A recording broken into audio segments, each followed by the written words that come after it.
Eu sou um ex-budista. Eu vou ser muito sincero para vocês. Até 13 anos atrás, Jesus para mim não fazia muita diferença. E confesso muito a vocês que quando eu conheci a igreja, e é incrível falar disso, porque eu sou sincero para vocês. Para mim, existia uma coisa muito injusta no cristianismo, muito injusta, que era a graça. Como é isso? De um ladrão cometer crime a vida inteira e no final das contas, você vai estar comigo no paraíso. Senhores, para um oriental aceitar a graça, é tão difícil que vocês nem imaginam. Coisas que nós estamos tão acostumados, né? Jesus vai fazer por você, Jesus, para alguns, isso é o cúmulo da injustiça. Uma outra coisa que eu achei muito estranho na igreja, e essa eu devo contar provavelmente na segunda parte do meu testemunho, era a questão de dízimos e ofertas. E esse eu demorei para atender. Você sabe que eu fui batizado sem saber nada de dízimos e ofertas? As pessoas tinham medo de falar para mim sobre dízimos e ofertas. Fui entender depois. Eu vou contar para vocês até uma coisa bem engraçada que aconteceu. E a terceira coisa que para mim era muito estranho, era que havia uma orientação na igreja de que o adventista não deveria ir ao cinema. Eu disse, mas como isso é ridículo? Por que não é ao cinema? Por que essa orientação? E sabe, irmãos, Deus me deu uma oportunidade especial de entender cada uma dessas três coisas. E é sobre isso que eu vou falar para vocês, um pedaço agora e um pedaço no final, né, da nossa vigília. Incrível que Deus foi me colocando em cada situação, em cada passo, para poder entender cada uma delas. E a primeira que eu entendi foi a graça. O dia que eu entendi a graça, irmãos, foi o dia que eu aceitei o batismo. E o dia que eu aceitei a graça e aceitei o batismo, eu olhei para o meu instrutor bíblico e eu vi Jesus dentro dos olhos dele. Sabe, eu sei o dia, a data, a hora e o segundo em que eu me converti. Exatamente, eu sei. Sabe, irmãos, uma vez no terceiro ano científico, eu tinha que aprender ortografia para me dar bem no vestibular. E eu, apesar de ser budista, peguei a Bíblia e disse, vou ler esse negócio tudo. Porque tem umas palavras difíceis aqui. Peguei a tradução mais difícil que tinha, disse, vou ler tudo. Eu tinha uma mesa de fórmica, e aí eu ia anotando todas as palavras difíceis e anotava ao lado o significado delas. E quando eu cheguei nessa parte da Bíblia, eu disse, mas por que Jesus foi tão mal educado com esse rapaz, cheio de boas intenções? Em Mateus 19, no versículo 16, eu me lembro que eu parei um tempo, e você sabe que criou dentro de mim uma revolta quando eu li isso. Engraçado, né? Hoje eu acho engraçado viver o sentimento que eu vivi naquela época. E dizia, eis que alguém aproximando-se lhe perguntou, mestre, que eu farei de bom para alcançar a vida eterna? Ou então ele disse, bom mestre, que eu farei de bom? E respondeu-lhe Jesus, por que você me pergunta acerca do que é bom? Bom só existe um, se queres, porém, entrar na vida, guarda os mandamentos. E ele perguntou, quais? Respondeu Jesus, não matarás, não adulterarás, não furtarás, honra teu pai e a tua mãe. E o jovem falou lá, tudo isso eu tenho observado, e o que me falta? Disse Jesus, se queres ser perfeito, vai e vende tudo que tem aos pobres e segue-me. Tendo, porém, ouvido essa palavra, retirou-se triste, porque, por ser dono de muitas propriedades, eu disse, está certo, ainda bem que ele foi embora. Imagina que absurdo isso. Chegou ali cheio de boa vontade, perguntou a ele, o que eu podia fazer? E Jesus tratou ele tão forte, por que você está me perguntando acerca do que é bom? Bom só é Deus. E sabe, irmãos, demorou para mim entender aquilo. E um dia, eu conheci um pastor. E o pastor contou a história dele. E quando eu ouvi a história daquele pastor, era a história desse jovem. Era a mesma história. Com uma diferença, ele entendeu o que Jesus estava querendo dizer para eles. E eu entendi por que eu fiquei com tanta raiva naquele momento, porque eu me identificava com esse jovem.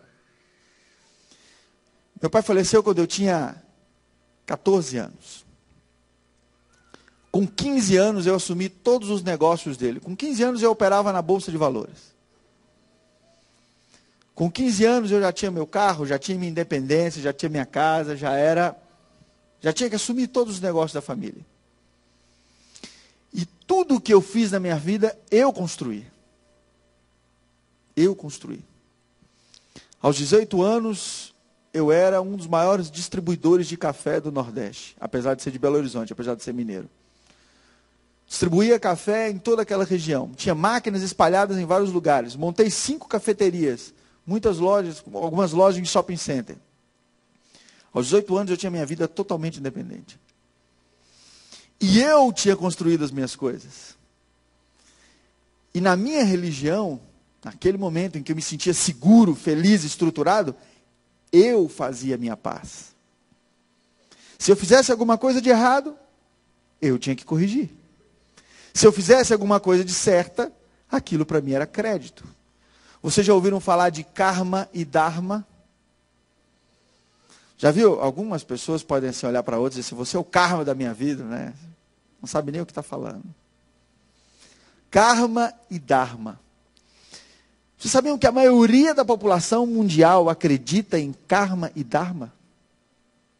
A maioria da população mundial acredita que os atos positivos que ele faz traz coisas boas para a vida dele, e as coisas negativas que ele faz traz coisas negativas para a vida dele, e ele traz isso para dentro da religião também.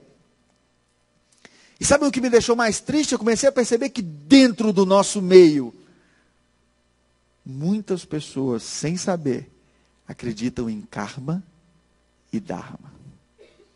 Muitas pessoas do nosso meio ainda acham que são as atitudes delas que podem levá-las ou tirá-las do céu. Quando eu entendi o que estava na frase desse rapaz, aí eu me converti também. Vou ler de novo, com a leitura que eu fiz. Ele disse assim, mestre, o que eu farei de bom para alcançar a vida eterna? Percebem? O que eu farei de bom para alcançar a vida eterna? Nada, irmãos.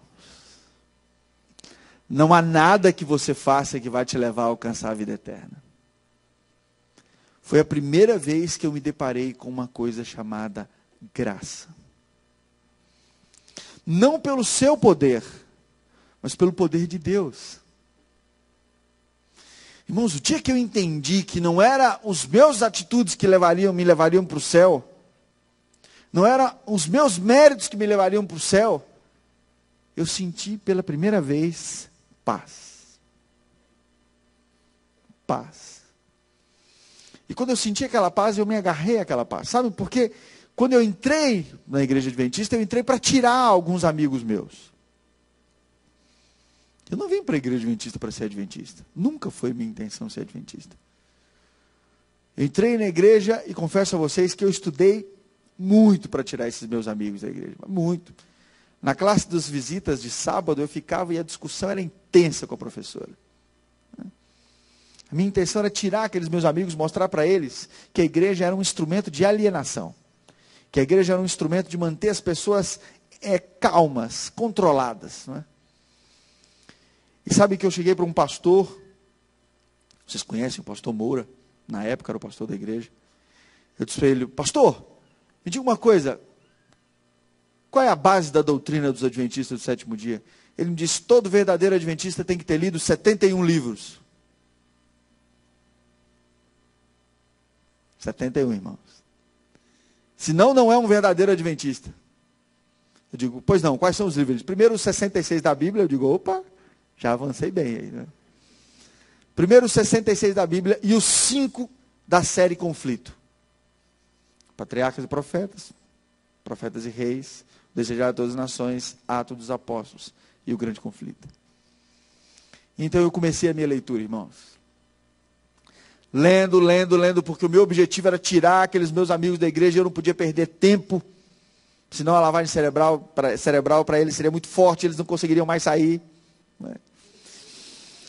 E aí eu comecei e li a série Conflito toda, em um ano. Toda. Irmãos, Você sabe que quem começa dando estudo bíblico, começa falando sobre a Bíblia, sobre a volta de Jesus, e deixa Ellen White lá para o final, né? Eu nunca começo um estudo bíblico sem falar primeiro sobre ela. Meu primeiro estudo bíblico é sobre o Espírito de Profecia. Sabe por quê?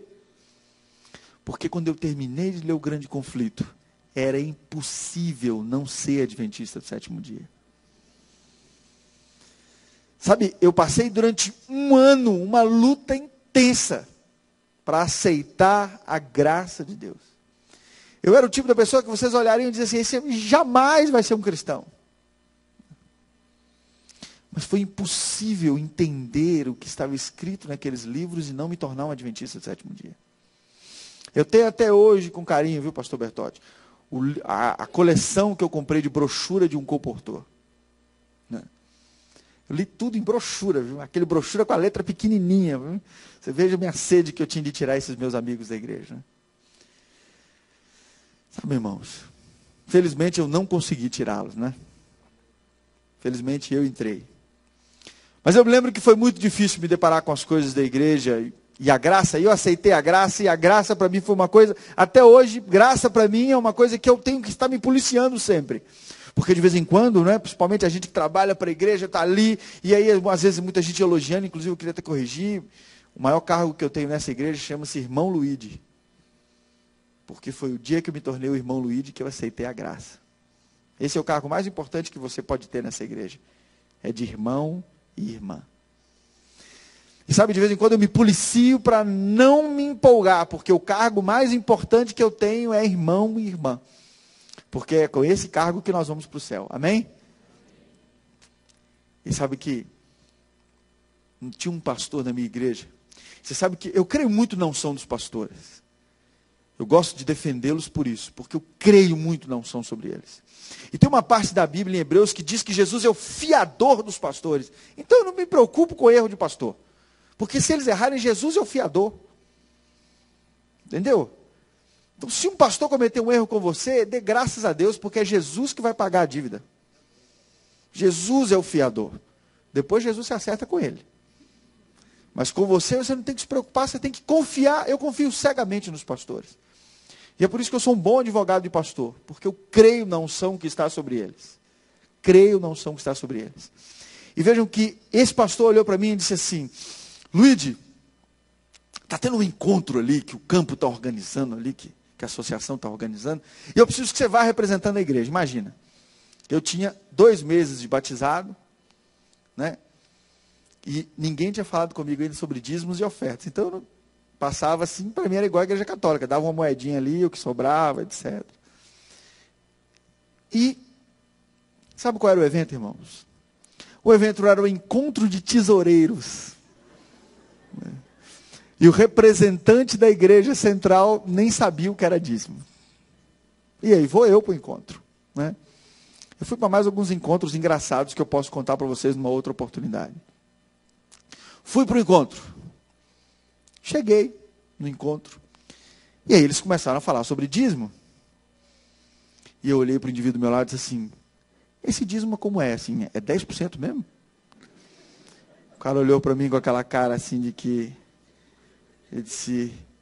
Não, a proposta aqui, ele achou que eu estava perguntando do segundo dízimo, né, daquela teologia e tal. Eu disse, não, a proposta aqui é que a gente entenda um pouco mais profundo como foi dizer assim. Não, eu estou perguntando assim, quando você ganha o salário é 10%? Aí ele disse, isso mesmo, 10%. Eu digo, mas que carga tributária alta esse negócio aqui? 10% de tudo que eu ganhar? O cara olhou para mim e disse, meu amigo, você está vindo de onde? Aí eu digo, você é de que igreja? Aí quando eu disse a igreja, ele disse, eu já sabia. A igreja central, as igrejas centrais às vezes têm essas famas, né? E eu disse, e aí vem um senhor dar uma palestra, um senhor já de muita idade, e ele disse que devolvia 90% e vivia do dízimo. Eu disse, pô, eu estou maluco. Né? Se eu estou aqui preocupado com os 10, 90, por isso que está todo mundo devolvendo 10, tem uns que devolvem 90. Né? E aí quando terminou aquilo, eu falei, eu preciso conversar com esse homem. Chamei ele para o canto e disse, vem cá, como é esse negócio aí de 90%, meu amigo? Disse, não, tudo bem que eu vivo com os 10%, mas eu vivo bem com os 10%. Mas eu devolvo 90%, porque quem devolvia 10% eram os judeus que não conheciam a Jesus. Como eu conheço a Jesus, eu sei o que é a graça, vi que ele morreu na cruz, aí eu devolvo 90%. E vivo dos 10%. Eu digo, pastor, precisa me explicar isso. E ele conversou comigo 8 horas de relógio. Pelo menos o encontro foi todo conversando com aquele senhor. Ele já faleceu. Mas eu perguntei a ele no final, saí dali devolvendo 10% de dízimo, 10% de oferta. Era ali, aprendi com aquele homem numa manhã. E sabem que, quando terminou, eu disse para ele, será que algum dia eu vou ter a mesma maturidade que o senhor tem e vou devolver 90%? E vou viver do dízimo? Ele disse, não se preocupe, Luiz. Na hora que Deus quiser que você viva do dízimo, Ele vai mandar alguém especial, vai olhar para você e vai dizer assim, Luiz, chegou a sua hora de viver do dízimo. E aí você vai saber que é a hora disso acontecer. Eu disse, tá bom, quem sabe, né? Até pouco tempo eu não sabia nem que era dízimo, agora já estou devolvendo. Não devolvi ainda, mas na minha cabeça já estou devolvendo, né? Irmãos, a minha vida na igreja foi muito difícil, porque imagine, eu era muito respeitado pela minha família, pela religião que eu tinha. E foi engraçado o meu contato com a igreja, porque eu não tinha nenhum problema financeiro, muito pelo contrário. Financeiramente eu estava muito bem estruturado. Eu não tinha nenhum problema espiritual, muito pelo contrário, eu achava que eu estava espiritualmente bem estável e sempre orientava as pessoas que estavam ao meu redor. Né? Eu achava que eu estava bem tranquilo, né? Tinha uma vida social muito boa, tinha uma estrutura. Eu achava que eu estava no auge da minha vida. Achava que eu estava na estabilidade da minha vida. E aí, quando me converti, alguns problemas surgiram. O primeiro problema que surgiu é que eu fui entender que o meu negócio não era muito compatível com a igreja. E aí depois eu aprendi que o adventista também evitava o café. Apesar de alguns tomar Coca-Cola, mas evitavam o café. E aí eu disse, mas por que não pode café? Eu disse, porque tem cafeína. Eu disse, então cafeína não pode. Eu disse, não, cafeína não pode. Mas e agora? Eu vendo Coca-Cola e café? Eu disse, não, mas não pode. Eu disse, nem Coca-Cola nem café. Eu disse, nem Coca-Cola nem café. Então onde é que fecha meu negócio? Eu tinha várias cafeterias. Eu distribuía café. Sabe uma coisa engraçada, irmãos? Que, assim, sei que uma coisa que vocês pensam, a gente às vezes pensa que sabe das coisas, mas não sabe, né? Já viu essas propagandas que saem no Fantástico, assim, nesse pessoal, tudo falando sobre o café, os benefícios do café? Já viram isso? Que aí de vez em quando alguns irmãos começam a tomar, pelo menos um cafezinho por dia, faz mal. Irmãos, aquilo tudo é comprado, viu? Eu já paguei. Eu já paguei. Eu já paguei alguma dessas pesquisas. E o engraçado é que essa pesquisa ela vem com o lado bom e com o lado ruim. E qual é o lado que nós publicamos? Só o lado bom, né? E sabe que no dia que fala assim, olha, vai sair no Fantástico hoje, aí a gente enche os estoques, assim, ó, enche, abarrotava, tinha café até embaixo da minha cama, lotava os nossos estoques, era só esperando. Saía no Fantástico, dizia café Fabinho para saúde, no outro dia de manhã o telefone não parava, todo mundo comprando, era uma alegria, né? Vendia que era uma beleza, porque todo mundo enganado, né? O pastor falou antes aqui do engano, todo mundo enganado. Mas muito bem. E aí tive que fechar o meu negócio. A minha família entrou em paranoia. Se você é louco, você vai fechar por causa de uma religião. Você nem sabe se você vai ficar. Eu digo, sei. Sei, porque não dá para sair mais. Não dá, irmãos. Ó. O indivíduo pode ser ex-adventista e ateu. Agora, ser ex-adventista e outra coisa é porque ele não foi adventista. Não foi adventista. Não tem como. Porque ser adventista e deixar de ser adventista, não dá, é incompatível. Então, não dá. Né? Albert Einstein diz que a mente que se abre para uma nova ideia nunca mais volta a ser o que era antes. Eu acompanho alguns amigos que saíram da igreja, mas é incrível como eles não conseguem sair da igreja, né? Como eles não conseguem sair de Jesus. Eles até saem, mas Jesus não sai dele. Porque, veja, antes de você conhecer Jesus, você ia lá, tomava um drink com os amigos, né? Você podia até fumar um charuto, fumar um cigarro, né? Você podia até fazer alguma coisa, mas para você aquilo era uma coisa social, era uma coisa normal. Mas quando você se torna um cristão e se entrega a Jesus, isso já não é mais a mesma coisa. Porque quando você vai para se esquecer, você vai até o fundo, você vai para abusar. O prazer para você é uma forma de ofender, é uma forma forte. Então você veja, um ex-adventista, ele não bebe, ele sai bêbado. Ele não fuma, ele se acaba, ele não usa drogas, ele vai até onde ele pega até inconsciência. Por quê? Porque ele precisa viver a intensidade daquilo, porque para ele não é normal, aquilo é anormal. E vai ser o resto da vida. Por isso, se você é adventista do sétimo dia, eu quero sair para experimentar, deixa de ser idiota, você nunca vai experimentar. Nunca você vai experimentar. Sabe por quê? Porque você não é. Só dá para experimentar se você não soubesse tudo que você sabe. Como você já sabe tudo isso, esqueça, jamais você vai viver uma vida semelhante às outras pessoas que estão lá fora e não conhecem Jesus, porque você conhece. Então nem adianta testar, é burrice, porque você não vai sentir como é na verdade. Eu falo isso porque eu conheço bem o antes e o depois. E se eu saísse agora para viver, já estava perdido, irmãos. Já foi. Não dá mais. Né? E eu disse, vou vender as empresas.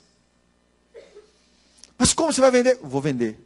Vendi, eu tinha 40 empregados, indenizei os 40 empregados, vendi os negócios, partilhei a empresa em 3, vendi as 3 empresas, paguei todas as dívidas que eu tinha, sobrou para comprar um apartamento e uma motoquinha daquela Jog. Já viu aquelas motoquinhas que tinha? Né? Pois é.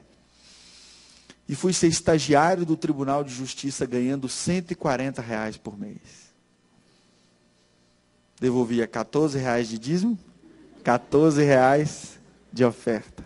Guardo com carinho até hoje o meu primeiro cartão. Enquanto os colegas faziam estágio por treinamento, eu fazia estágio por sobrevivência. Isso foi uma época boa da minha vida, porque eu aprendi muito a lidar com o miojo, né? E eu quero dizer para vocês que miojo é uma coisa incrível, é um case econômico, porque o preço que eu comprava o miojo 12 anos atrás é o mesmo preço que eu compro o miojo hoje. Né? Então, assim, o miojo é uma coisa que precisa ser estudada na faculdade de contabilidade, administração de economia. O que eles fazem com aquela coisa, né?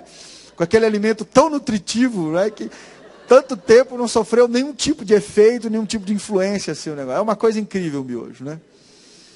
Eu me lembro que a minha lista de compras, hoje eu fico olhando a minha lista de compras e digo, para que isso tudo? Eu digo para minha esposa, minha filha, para que isso tudo? Que tanta coisa, que coisa complicada essa lista, né? E ela manda para mim no WhatsApp, diz, plim, plim, plim, plim, plim, plim. Eu digo, quanta coisa eu vou comprar? A minha lista era assim, ó, miojo, eu variava alguns sabores, né?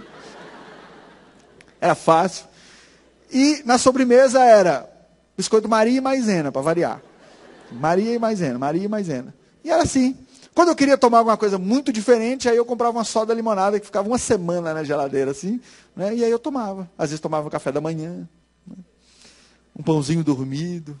Fome eu nunca passei, mas pão dormido eu comi muito, irmãos. E sabe o que era incrível? Era incrível acordar de manhã e sentir a graça de Deus. Sabe por que eu me dei bem na vida, irmãos? Porque Deus teve que me mostrar que não era o que eu tinha que era importante. Que não era eu que iria para o céu. Era Jesus que ia me levar para o céu. Sabe? E o legal é que foi tudo intencional. E os momentos mais felizes da minha vida foram os momentos que eu vi assim, ali, naquela situação. Era incrível devolver R$14 de dízimo, R$14 de oferta e viver com a diferença. Era incrível. E por isso que eu sou muito tranquilo com tudo que eu faço até hoje. Porque eu sei que eu preciso de pouco para ir para o céu. Só preciso de Jesus. Aqui na terra eu preciso de pouco. Mas lá eu preciso de tudo. E o tudo é Jesus. Irmãos, mas é claro que vocês já estão deduzindo aí que não é fácil, né? Não é fácil para alguém que tinha toda a sua independência, toda uma vida financeira, toda uma estrutura. A minha família, imaginem. A minha família, eles faziam questão de não fazerem nada diferente por mim. É uma luta, foi uma luta muito grande lidar com isso. Foi uma luta muito grande chegar nas festas de família e as pessoas optarem por nem conversarem comigo. Foi uma luta me tornar um adventista do sétimo dia. E sabe que quando chegou no final do curso, demorou para a universidade entender que eu era adventista do sétimo dia. Eu era o presidente do centro acadêmico. E eles achavam que eu estava tirando onda com os adventistas. Eu tive que perder algumas provas no sábado para o pessoal entender que eu realmente era adventista do sétimo dia. E aí as coisas começaram a mudar. Quando eu me formei, você sabe que o administrador, inclusive eu quero até corrigir o pastor aqui hoje de manhã, porque ele se equivocou numa coisa muito importante, ele esqueceu de falar assim, se você estuda direito, você tem um advogado. Né? Faltou uma profissão, né? Faltou uma profissão. Se você estuda direito, você tem um advogado, que Jesus é o nosso maior advogado, né? Eu até disse lawyer aqui, mas acho que ele não entendeu, né? Vejam, quando o arquiteto se forma, ele é arquiteto. Quando o engenheiro se forma, ele é engenheiro, não é verdade? Quando o médico se forma, ele é médico. Né? E quando o estudante de direito se forma, ele é desempregado. Né? Ele não é nada. Porque ele não passou na OAB, ele não é advogado. Ele não fez concurso para juiz, não é juiz. Não fez concurso para... não é nada. Então, desempregado e bacharel em direito, só tem a diferença as dívidas para pagar no NASP. O resto, né? Não tem diferença. Muito bem. E aí eu comecei a entender o que era ter Deus como parceiro. E sabe que nós na igreja, nós temos assim, geralmente nós somos 8 ou 80. Nós somos contra a teoria da prosperidade, e estamos certos em ser contra a teoria da prosperidade. Mas às vezes nós esquecemos de incentivar os membros de que a doação sistemática de dízimos e ofertas pode ter um efeito especial em você. E pode mudar a sua vida. E as ofertas de sacrifício podem alterar as nossas vidas. Não é tomar lá da cá. É estabelecer com Deus uma relação íntima para ser com Ele e Ele com você. E eu tinha essa relação. Imagina, ganhando R$140, dando 10% de dízimo, 10% de oferta. E eu agradeço até hoje por isso, porque quando eu comecei a ganhar um pouco mais, eu continuei sendo fiel. Por quê? Porque desde o pouco eu já era. E sabem que, quando eu me formei ali, desempregado, pela primeira vez eu comecei a sentir Deus agindo. E aí, eu fui procurar um emprego. E naquela manhã, a filha de um dos grandes advogados do estado chegou para o pai dela e disse, pai, tem um menino que está se formando, que é presidente do centro acadêmico, tá? Ele já foi empresário, já tem uma experiência. E ele fala bem, ele queria ser advogado. Por que você não contrata ele? O pai dela disse, olha minha filha, nós não podemos contratar porque nós só contratamos advogados que tenham pelo menos 2 anos de OAB de experiência, tem que ser pessoas mais experientes, nós não contratamos assim quem está começando, mas como é o nome dele? Não, o nome dele é Luigi. Tá bom, quem sabe no futuro a gente pode conversar com ele. E esse mesmo advogado foi na parte da tarde comprar um apartamento. Quando ele comprou o apartamento, deu um problema com o corretor, não deu certo, ele teve que conversar com o diretor da empresa, e o diretor da empresa era meu tio. E meu tio disse, olha, eu tenho um sobrinho meu que está se formando, foi empresário, ele entrou em uma religião maluca, abriu mão da empresa e tal, mas ele agora se formou em direito, ele tem muita experiência, é contador também, já tem muita experiência no know-how de empresa, você não tem interesse em contratá-lo? Ele disse, olha, minha filha falou de um outro rapaz bom hoje de manhã também, mas a gente não contrata ninguém que não tenha 2 anos de experiência. Mas como é o nome dele? Quem sabe no futuro, o nome dele é Luigi. Disse, pai, então manda ele conversar comigo. E aí eu cheguei lá, na época ele era o diretor jurídico do Banco do Brasil, no estado. E ele tinha também o escritório dele fora. E eu fui conversar com ele, irmãos, e aí pela primeira vez, eu senti o que era ser um mordomo fiel diante de uma dificuldade. Sabe sabe o que ele me chamou lá? Ele me chamou lá para, sabe aquela pessoa que te chama para dar uma conversa, para dar uma satisfação para 2 pessoas importantes na vida dele? Ele me chamou lá para dizer, olha, que bom, parabéns, né? Siga seu caminho, quem sabe no futuro. Aquela conversinha que é só para te enrolar mesmo. Sabe que quando eu cheguei ali para conversar com ele, e comecei a conversar, eu fui começar a notar que ele foi ficando nervoso.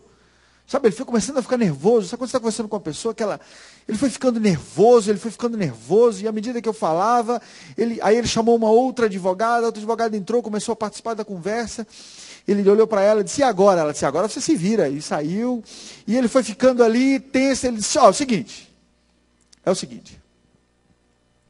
a minha intenção não era te contratar. Mas eu não sei, você começa amanhã, e eu não posso te pagar muito, eu só posso te pagar R$600 por mês, eu digo bilionário. Né? R$600 por mês, como um bom adventista, eu saí dali, né? Saí dali, R$600 por mês, e ele só tem um detalhe, viu? Você vai fazer a prova do OAB, se você perder, você perde o emprego. A minha vida sempre foi sob pressão, irmãos. Eu lido bem com a pressão por isso. Eu sempre vivi sob pressão. Né? E aí eu saí dali, passei no banco, né? Disse para o gerente do banco, se eu quero comprar um carro. Porque eu tinha uma motinha, lembra? Motinha eu vendi para pagar o diploma. Mas a minha motinha já estava na hora de vender mesmo. Quando eu chegava na igreja, todo mundo sabia que eu chegava. Ou era pela fumaça do óleo dois tempos, né? Ou pelo cabelo da minha namorada na época, que hoje é minha esposa, que fedia óleo dois tempos, que era uma beleza. De tanto que fumaça da moto no cabelo dela. Imagina como ela tinha que... Ela me amava muito, né? Imagina. E aí, cheguei para a gerente do banco e disse para ela comprar um carro. Ela, já escolheu um carro? Eu digo, já. Que carro é? Eu disse para ela qual carro é. Ela disse, quantos quilômetros tem? Eu digo, faça uma pergunta mais fácil. Porque tem uns 200 milhões. Quantos? Uns 50 milhões de anos? Uns 200 milhões. Acho que ele já tinha ficado 0 quilômetro de novo. Sabe, ele chegou a 1 milhão, zerou de novo e já tinha andado mais um pouquinho, né? E ela disse, tudo bem, você vai dar quanto de entrada? Eu digo, nada. Como nada? Você não tem nada para dar de entrada. Agora é o seguinte, ó, acabei de ser contratado, você é advogado e vou lhe garantir uma coisa. Ela diz o quê? De você ser o cliente o resto da vida. Você ser o cliente o resto da vida. Eu vou abrir essa conta aqui, você ser o cliente o resto da vida. Deixei de ser agora porque ela foi despedida do banco, mas fui fiel até hoje. E ela disse, tudo bem, vou conversar com o gerente. Foi conversar com o gerente, depois de muita discussão, eu só vi os gestos lá dentro, etc. Resultado. Ela disse, vou te financiar o carro. Mas vou acompanhar o financiamento de perto. Eu digo, por quê? Ela disse, porque eu vou ser sua fiadora. É imaginar, irmãos? Gerente de banco, fiador de uma pessoa que não tem dinheiro para dar entrada. Vocês estão entendendo o que é ter o Espírito Santo do seu lado, não? Vocês estão entendendo o que é ser um mordomo fiel? Principalmente para vocês universitários. Está na hora de começar, se você não é. Né? E agora é que você aprende. Mas sabem que houve um momento que aí aquele advogado... Não é fácil, né? Lembra que eu falei, vocês não é fácil, né? Comecei a me dar bem ali, e aí o advogado, na época, quando o Fernando Henrique ganhou, existia um diretor jurídico nacional do Banco do Brasil, ele foi ser ministro do STJ, e esse advogado com quem eu trabalhava ia ser agora o chefe jurídico do Banco do Brasil inteiro, e ele então saiu daquele estado onde eu estava, e eu fiquei numa situação muito difícil, porque era ele que me protegia dentro do escritório. E aí eu disse, Senhor, e agora, o que vai ser da minha vida?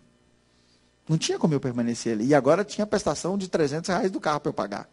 Não é? Eu disse, e agora? E aí o telefone tocou, irmãos. E aí eu continuo na parte da tarde. Bem, agora, quem já ouviu... Vocês se lembram que eu tinha ali o advogado com quem eu trabalhava com ele? Você já conhece um pedaço da história. O advogado com quem eu trabalhava com ele foi chamado para vir para Brasília para ser o diretor jurídico do Banco do Brasil. Fernando Henrique ainda era o presidente na época, e ele foi, o atual diretor foi ser ministro do STJ e ele assumiu. E eu fiquei em Aracaju, né, aguardando alguma oportunidade. E mais uma vez coloquei nas mãos de Deus e disse, Senhor, e aí agora? O que vai ser da minha vida? Não demorou muito, recebi um convite e fui então para uma construtora. Chegando nessa construtora, ele disse assim, olha, nós gostaríamos de te contratar, para você ser aqui o nosso diretor jurídico, ser nosso advogado, mas é o seguinte, a gente não pode te pagar o mesmo tanto que você recebia lá. Eu digo, puxa, ganhava 600, menos do que 600. Né? E ele disse assim, a gente só vai poder pagar R$1.200 para você por mês. Eu digo, um trilionário, né? Como um bom adventista, o primeiro salário que eu ganhei, eu comprei um carro. O segundo, maiorzinho, decidi casar. E sabe, irmãos, que esse meu casamento foi assim, bem engraçado em algumas coisas. Eu vou explicar a vocês por que foi engraçado. Porque nós juntamos todo o dinheirinho que nós tínhamos para casar. Mas juntamos tudo mesmo. E aí um irmão apareceu e assim, ele deu uma sugestão assim, bem interessante. Olha, eu estou começando um novo negócio, e aí se vocês quisessem investir, aí os irmãos já sabem o resto da história, não precisa nem de eu falar. Né? Não tinha dinheiro mais para casar. O irmão foi triste, né? Bom, e irmãos, nós tivemos que financiar o nosso casamento. Né? Nosso casamento foi quase um consórcio. De tantas vezes que nós dividimos, né, as coisas do casamento. Eu já estava quase fazendo bodas de papel e ainda pagava o vestido ainda, viu? E aí, irmãos, era a conta certa. Nosso dinheiro era a conta certa. Vocês sabem o que é o conceito de vocês de conta certa? Tem universitário tem bem o conceito de conta certa, né? Então, vejam. Um sábado a gente saía com os amigos, no outro sábado a gente estava cansado. Era sempre assim, um sábado a gente saía, um sábado a gente estava cansado. Um sábado a gente saía e a vida estava assim, realmente bem apertada e a gente juntava ainda algum dinheirinho daquele. Sabe, irmãos, o grande plus, e aí quando eu falo aqui, não só para universitários, mas para outras pessoas também, eu estava na construtora, estava feliz, estava fazendo um trabalho assim muito interessante, mas eu não estava feliz com aquilo, porque era um trabalho limitado. Você veja que Deus lidar com o jovem adventista não é fácil, né? Não é fácil, porque além de dinheiro, ele quer se sentir satisfeito no trabalho. Não basta, tem que ser um trabalho pleno, né? Porque o adventista está tão acostumado a viver a vida na sua plenitude na religião, a gente discute cada detalhe, que a gente quer atribuir isso à vida toda. Tudo na vida do adventista tem que ser assim, tem que ser intenso, tem que ser bem explicado, tem que ser bem detalhado, né? Porque senão não tem graça. E assim foi o meu trabalho. Eu orei, e estávamos na nossa lua de mel, estava atravessando de barco. Essa foi a parte áurea da nossa lua de mel, né? Porque o resto assim foi bem difícil, bem complexo, mas foi muito feliz. A começar por um adventista que, imagina, eu quando me converti, quis ser logo vegetariano, né? Mas aí, na lua de mel, minha esposa não era vegetariana, e eu quis fazer assim uma gracinha, né? Quis fazer uma gracinha, fazer para ela um churrasco, né? E eu falei, pode deixar que eu vou comprar. Ela disse, eu gosto, que carne você gosta? Ela disse, eu gosto de cupim. Assunto bom para a gente falar, todo mundo de jejum assim, né? Eu gosto de cupim. Aí eu disse, tá bom. Cupim deve ser fácil, né? Deve ser. Quando eu comia na churrascaria, eu dizia, é sempre uma carne mole, né? Só, irmãos, que o cupim, para ficar mole, ele tem que cozinhar não sei quantas horas numa panela de pressão para depois ir para a churrasqueira. E aí eu comprei, botei no espeto e assei. E aí aquela carne bonita, assim, eu digo, vou arrasar. Logo na primeira, né, vai falar, meu cozinheiro, né? Disse, irmãos, nós roemos cupim o final de semana todo. Roemos cupim o final de semana todo. E confesso a vocês que aquela foi uma experiência difícil que eu tive com a carne, né? E muito bem, voltando de barco, eu fiz essa oração. Sabe o que é bom de ser mordomo de Deus? Sabe o que é bom de ser um homem fiel a Deus? É porque você tem liberdade para falar com Deus. Sabe? Liberdade. Porque eu sempre fiz sacrifício para ser fiel.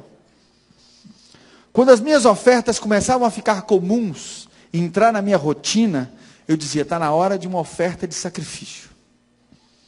Está na hora, eu preciso de uma oferta de sacrifício. Eu preciso arrumar alguma coisa que, mais uma vez, me faça pensar em mim para ofertar a Deus.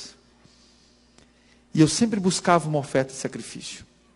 Aqueles que me conheceram nessa época sabem bem o que eu estou falando. Uma oferta de sacrifício. Quando a minha vida financeira com Deus ali, meus dias, minhas ofertas começavam a ficar normais, eu dizia, não, agora eu preciso de alguma coisa assim, que me faça sentir o apego ao dinheiro. E aí eu tiro e dou para Deus. Porque aí Ele vai sempre me colocando no meu lugar. Né? O lugar de que eu não tenho nada, irmãos. Está vendo a aliança que está na sua mão aí? Ela não é sua, ela está com você. O ouro que está na sua mão, já esteve na mão de outro. E no futuro vai estar na mão de outro. Porque Deus disse, meu é o ouro e a prata. E seu, se você tiver a graça, é a vida eterna. Se não, nada. E a gente não podemos nos esquecer disso. E muito bem. E então, toca o telefone. Depois da minha oração, toca o telefone. Irmãos, eu sou um cara que, quando eu oro, o telefone toca. E aí tocou o telefone, eu atendi. Era esse advogado com quem eu trabalhava com ele. Ele disse, Lula ganhou, eu não tenho um bom relacionamento com o PT, estou voltando. E tem uma rede de shopping centers que quer me contratar. Só que eu não tenho a mínima ideia de como lidar com isso. E como eu sei que você foi lojista de shopping muito tempo, né? Eu quero lhe fazer uma proposta para você assumir esses shoppings. Irmãos, na hora eu tremi, falei, nossa! Porque se tem deve ter muitos advogados aqui, shopping center é a coisa mais complexa que existe no direito. Eu costumo brincar que só existe uma coisa mais complexa de advogar do que aeroporto e igreja, é shopping center. E vejam, shopping center envolve tudo que vocês imaginarem. Vocês vão ali na loja, ali, vocês nem têm ideia da quantidade de coisa que acontece por trás daquilo para vocês terem acesso àquilo. E eu falei, é isso que eu quero, mas um desafio fantástico. E eu fui lá, e ele me explicou como seria, são 9 shoppings. Por exemplo, um dos shoppings dessa carteira era o Shopping Vila Lobos de São Paulo. Então, no Shopping Vila Lobos, Shopping de Recife, mas shopping espalhado no Brasil inteiro. E eu fiquei assim, poxa, aquilo seria fantástico para mim, é isso que eu quero. Ele disse assim, só tem um detalhe. Sempre tem um detalhe, viu, irmãos? Sempre tem um detalhe. E é no detalhe que a gente é testado. Ele disse, só tem um detalhe, nós estamos começando o contrato ainda, eu estou reerguendo ali o escritório, eu estou voltando agora, e eu só posso lhe prometer o mesmo salário que eu pagava antes, R$600 por mês. Digo, mas como? Pensei comigo assim, pô, 600, tudo isso e 600? Ele disse, e aí, aceita? Lembrei da minha oração, e disse assim, ou eu aceito, ou eu nunca mais vou confiar na minha oração. Ou eu aceito, ou eu nunca vou ter mais coragem de falar para as pessoas, para aceitarem as coisas depois que fizerem uma oração. Eu disse, eu aceito. Ele disse, olha, só 600. Não, eu aceito. Né? Como se eu tivesse com a poupança lotada para sobreviver 2 anos sem trabalhar. Né? Eu aceito. Liguei para minha esposa e disse, Ana, o nome dela é Ana. Disse, Ana, vou voltar a trabalhar com isso. Ela, nossa, que ótimo e tal. Ela disse, e o salário? Disse, não, esse é um detalhe, a gente conversa depois. Detalhe. E aí a conversa não foi muito agradável, né, depois. Primeiro mês, irmãos, acabaram-se a reserva. E aí acabou a reserva, e eu disse, Deus vai prover alguma coisa, né?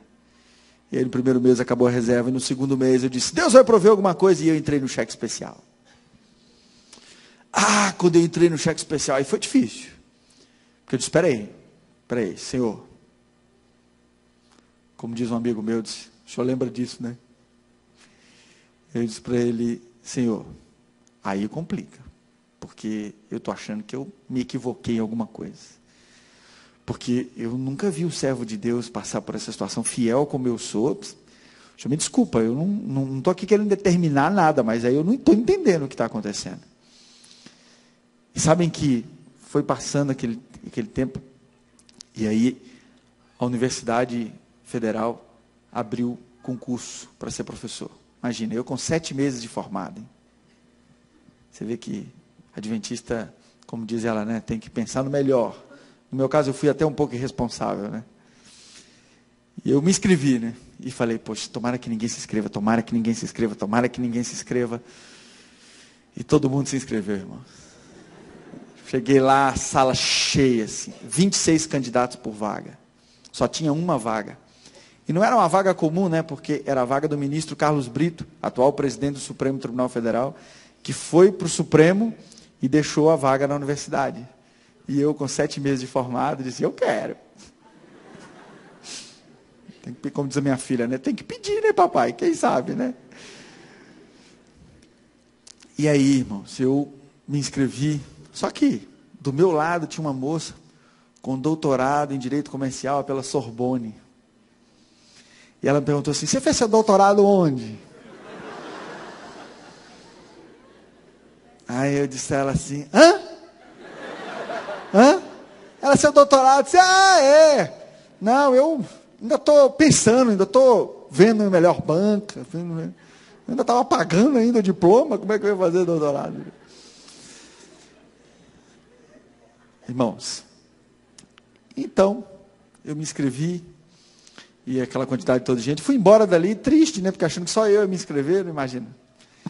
E aí, comecei levando a minha vida, felicíssimo, não é? A advocacia de shopping center estava 200 por hora, assim, já estava ensaiando um negócio para pedir um aumento, porque estava difícil, né? Imagina, fazendo aquela quantidade toda de serviço e ganhando tão pouco. Vocês sabem que eu fui lá na construtora para avisar que ia sair. Falei, olha, eu vou sair. E aí o dono da construtora olhou para mim e disse assim, poxa, nós estamos gostando do seu serviço aqui. Eu disse, pois é, mas eu vou sair da construtora. Ele disse, foi o seguinte, eu não sei qual foi a proposta que você fez, mas nós vamos dobrar o seu salário para você ficar aqui.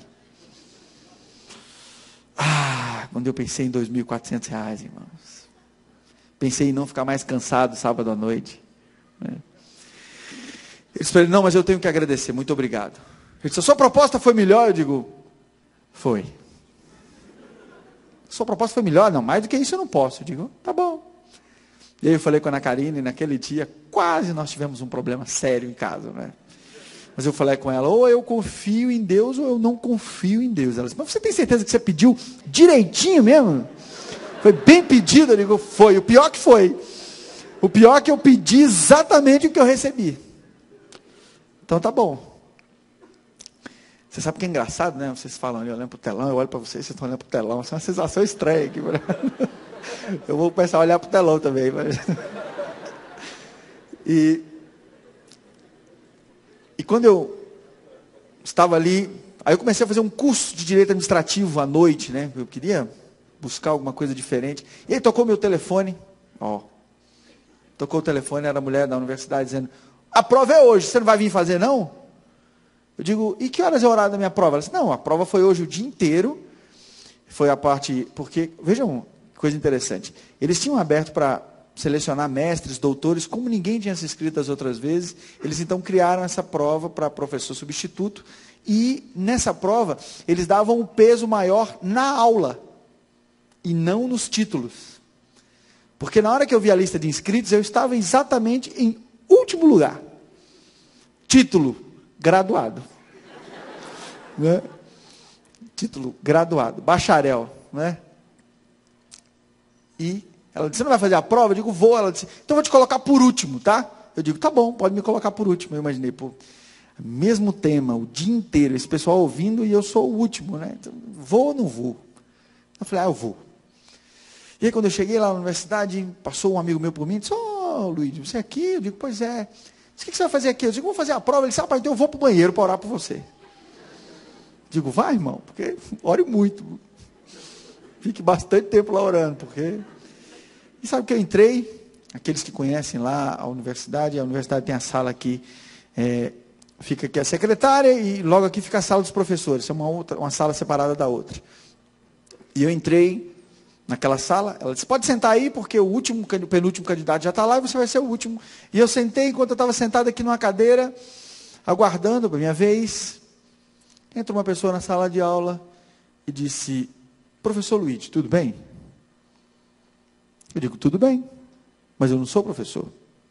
Eu sou candidato a professor. Ele disse, pois é, professor. O senhor vai fazer a prova agora, não é? Eu disse, vou. Professor, o senhor preparou um plano de aula? Sim, preparei o plano de aula. Na verdade, eu nem sabia o que era plano de aula, né? Na verdade, eu preparei o plano de aula porque uma amiga minha lá da igreja, que era pedagoga, a Adna, eu disse, Adna, como é que faz um plano de aula? Ela disse assim, é assim, ó. E ela me disse como era e eu fiz um plano de aula. E aí a pessoa me perguntou, vem cá, você fez então a transparência? Eu digo, não, você fez o plano de aula? Fiz. Por que você não imprime numa transparência? Eu digo, não, transparência, eu vou gastar R$ 2,50 para fazer uma transparência ali fora. Eu vou ficar aqui mesmo, né? Daqui a pouco, eu estou fazendo isso só por experiência. Ela disse, mas o que custa? Você vai lá e imprime uma transparência. Eu digo, não vou. Ela disse, aqui no centro acadêmico, do lado, imprima na transparência. Eu digo, não, imprima na transparência. Imprima na transparência o negócio. Aí eu saí, fui lá, imprimi na transparência. Quando voltei para dizer, não tinha ninguém. Aí falei com a secretária, cadê aquela pessoa que estava aqui agora falando comigo para imprimir numa transparência? Ela olhou para mim com aquela cara assim, quem? Aqui agora, falando comigo na transparência. Ela disse, não, eu só vi o senhor falando sozinho aí, mas Tem aqui o... Minha senhora, estava comigo aqui agora, falando da transparência. Ela disse, ó, já é a sua vez, você já pode subir. E aí, irmãos, eu subi. Subi, quando eu cheguei à banca, o examinador estava literalmente dormindo. Eu não vou dizer o nome do juiz, porque o Neto conhece, pode ser que ele depois fale mal para o juiz lá. Mas ali tinha um juiz federal, 2 professores ali, e eles iam fazer a avaliação. E eles tinham ouvido 26 aulas, 25, porque a minha é a 26ª, 25 aulas sobre o mesmo tema. E aí eu comecei perguntando a eles se eles conheciam a história do escorpião e do elefante. E aí eles falaram, pô, algum maluco vai falar aqui, né? E eu contei a história do escorpião e do elefante para eles, um dia eu conto para vocês. E aí o indivíduo olhou para mim e disse assim, você é professor há muito tempo? Eu digo, mais ou menos, uns 5 anos, mais ou menos. Você é professor há 5 anos, onde é que você dá aula? Ela disse, na escola Sabatina. Onde você dá aula, rapaz? Você dá aula na escola Sabatina. E onde é que fica isso? Eu digo, no mundo inteiro tem filial. Essa tem filial no mundo inteiro. O negócio é grande, viu? É grande. Só professor, não sei nem dizer quantos professores tem. É professor que não acaba mais. Viu? Aluno eu sei dizer, tem quase 15 milhões de alunos. Naquela época, né? E aí, irmãos, eu terminei de dar minha aula e o juiz disse assim, a sua aula foi a única que eu não dormi. Eu digo, também, né? Usei minha transparência e tal. E aí fui embora para casa, irmãos. E aqueles dias passados dali foram dias muito difíceis para mim. Sabe, foram dias difíceis para mim por um motivo muito simples. Porque naquela semana ia voltar o meu primeiro cheque. E aí foi difícil.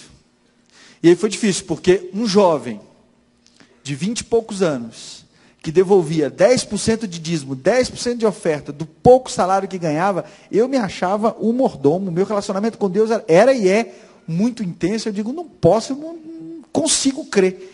E sabem que naquela quarta-feira de manhã eu blasfemei.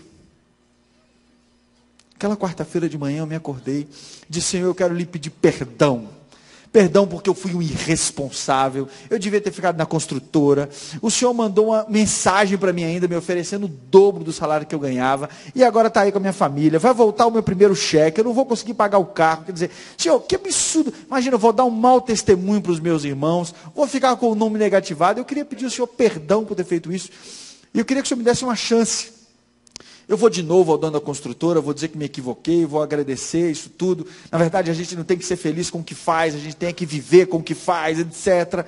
E aí, quando eu fazia essa oração, tocou o telefone de novo. Tocou o telefone numa quarta-feira de manhã, e eu atendi o telefone e disse, professor Luigi. Eu digo, pois não. Professor Luigi, é da Universidade Federal. Eu digo, como vai, tudo bem? Disse, pois é, professor. Nós precisamos que o senhor venha aqui para o senhor assinar o contrato, porque o senhor passou em primeiro lugar no concurso.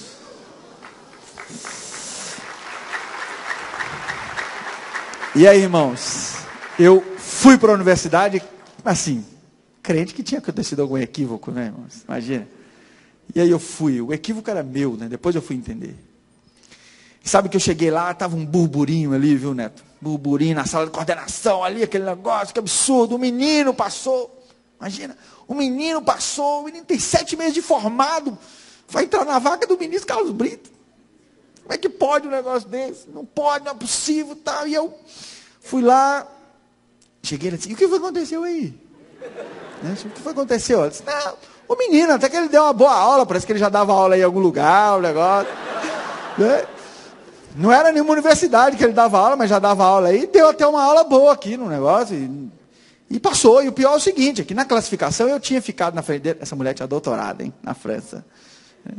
Eu tinha ficado na frente dele 0,04 décimos, o que já era um absurdo. Não é? Mas aí depois, eles tinham um outro critério aqui, que era um critério de metodologia, e por causa desse critério, uma transparência. Ele ficou 0,02 na minha frente, ou seja, 0,06 ele ganhou por essa transparência. Irmãos, nunca mais eu vi a pessoa que me mandou fazer a transparência. Eu acho até que em algum momento eu vou me encontrar de novo com ela. Em algum momento da minha vida eu ainda vou esbarrar com ele de novo.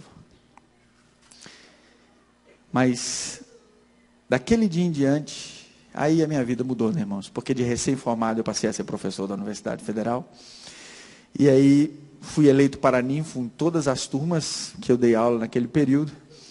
E aí a minha vida literalmente, irmãos, expandiu de uma forma que eu não vou ter tempo para explicar tanta coisa para vocês que aconteceu. O que eu posso dizer para vocês é que aos 28 anos de idade, eu era o maior dizimista do campo. 30% da minha igreja tinha 1.283 membros. 30% da oferta da igreja quem dava era eu. Com 28 anos de idade. Eu me lembro que passei a ser de funcionário, passei a ser sócio do escritório. Na minha equipe tinha quase 16 advogados trabalhando. Nós tínhamos uma estrutura muito grande, nosso escritório faturava muito bem, a nossa estrutura estava toda organizada, e eu comecei a dar aula em outras universidades também, na faculdade de negócios. Até hoje eles não aceitaram suspender meu contrato lá. E dando aula na faculdade de negócios, trabalhava feito um louco, etc. E ali estava muito bem, a igreja me contratou meu escritório, eu advogava para a igreja em todo o Nordeste. E nós tínhamos uma estrutura que a gente realmente estava muito feliz com tudo que estava construindo. Inclusive, essa vigília, esse aqui que a gente está chamando de vigília, mas na verdade isso aqui é o Vijobs, né, pastor? Que é a vigília, jejum e oração em busca do Espírito Santo. Nós tínhamos uma equipe que rodava. Então, assim, todo o meu dinheiro disponível, quando eu tinha disponível, era para investir em evangelismo, fazer só a minha família, nós sustentávamos 3 obreiros que trabalhavam com a gente, alguns pastores em início de carreira, nós pagávamos o salário deles para que eles pudessem iniciar a atividade deles, ajudávamos o evangelismo, gravamos CDs de alguns cantores, patrocinamos alguns CDs de alguns cantores, fazíamos assim, tudo que a gente podia, nós... Sempre que tinha alguma coisa que começava a sobrar muito dinheiro, eu procurava um cantor, alguém que quisesse gravar um CD, exatamente para fazer uma oferta de sacrifício. Né? Viver um momento ali para poder construir. E nós tínhamos uma equipe, né, que a gente fazia o Vijobs itinerante. E eu vou contar só um pouco para vocês do que é uma bênção de uma vigília como essa. Chegou um momento que as igrejas convidavam a gente para ir, para nós melhorarmos a fidelidade dos membros. E nós fomos... juntos, né? Naquela época, tinha vários meninos que faziam parte da minha equipe, a gente patrocinava muita coisa. Um dos meninos hoje é professor do NASP. Neto, coloque de pé, por favor. Né? Coloque de pé para te apresentar, né? Professor do curso de Direito. Né? E trabalhava com a gente nessa equipe no Vijobs. Mas teve uma viagem que foi muito especial. Essa viagem nós fomos para Recife. Nós alugamos um Doblô e um Corsa, né? Um Corsa sedã. Botamos o teclado do Neto, que era um teclado pesado, sempre dava trabalho o teclado do Neto, né? Botamos o teclado, botamos um piano em cima, enchemos o Doblô na lotação máxima e saía a gente para fazer essa viagem. E fomos fazer essa viagem. E quando nós chegamos no hotel onde nós ficamos lá em Recife, uma das componentes do grupo abriu a porta do Doblô e rasgou aquela porta de correr do Doblô no muro, assim. Ai, irmãos, eu quase chorei, porque naquele mês eu não tinha mais oferta para dar. Já tinha ido a oferta toda. E eu disse, vou ter que entregar esse carro, ainda vou ter que pagar isso agora aí. E aí fizemos a viagem, o programa foi uma bênção, mas quando nós voltamos eu sabia que tinha um problema daquela bendita, daquela porta. E aí, quando nós fomos tirar o teclado do Neto, né? O bendito teclado do Neto, do Corsa, o teclado do Neto, de tanto bater no painel do carro na viagem, furou o painel do carro. Sabe aquele clima assim, estávamos todos felizes, de repente aquele clima de velório assim. E eu digo, não adianta, bola para frente, vamos lá entregar esses carros. Tentamos ainda passar bombril no rasgado, tentamos não teve jeito, né? Porta rasgada e painel furado, vamos entregar os carros. Aí fomos entregar. Fui eu e o maestro que acompanhava a gente, que era o Alex, vamos lá entregar, e chamei o indivíduo do carro e falei, Alex, vamos procurar algum lugar no aeroporto que não seja muito iluminado para entregar. Vamos entregar ali, e o local de entrega era no meio dos holofotes, assim, aquele negócio arranhadaço, assim, rasgado na porta. Diga, já era. Aí agora, Alex, não tem jeito. E aí, vinha eu e o Alex, assim, aí o Alex assim, vou na frente ali para já tirar alguma coisa que tenha no carro. E estávamos eu com o indivíduo da Localiza, eu já andando, parecendo que eu estava indo para um sacrifício, né, andando ali, etc. De repente volta o Alex chorando e tremendo. Eu digo, pronto, bateram no carro e acabaram de destruir o carro todo. Né? Alex tremendo. O que foi, Alex? Ele disse, vai lá ver. Eu digo, que foi, Alex? Quem conhece, ele sabe que ele dá uma gaguejadazinha, né? Você vai lá ver.